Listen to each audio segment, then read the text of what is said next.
রাধে জয় গোপাল। তো বন্ধুরা কেমন আছেন? আশা করি খুব খুব ভালো আছেন। আর আজকে হল 14ই নভেম্বর, আজকে শিশু দিবস। তো যতই সন্তান বড় হোক না কেন, তবুও সন্তান মায়ের কাছে ছোটই থাকে।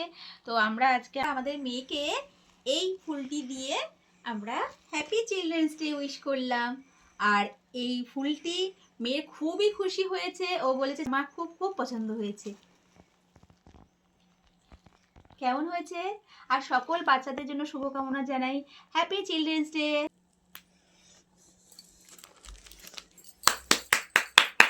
গোপুসোনাদের জন্য কিছু গিফট নিয়ে এসেছি।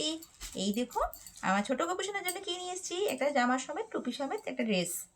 আর এটা হলো রাধারানীর জন্য, আর এটা হলো মেজ গোপুসোনার জন্য, আর এটা হলো বড় গোপুসোনার জন্য।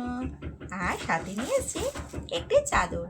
তো কেমন লাগলো আমার আজকের ভিডিও এই পর্যন্ত। ভিডিওটি কেমন লাগলো কমেন্টে জানাবেন। ভালো লেগে থাকলে একটি লাইক করে দেবেন। দেখা হচ্ছে পরের ভিডিওতে। ততক্ষণের জন্য টাটা।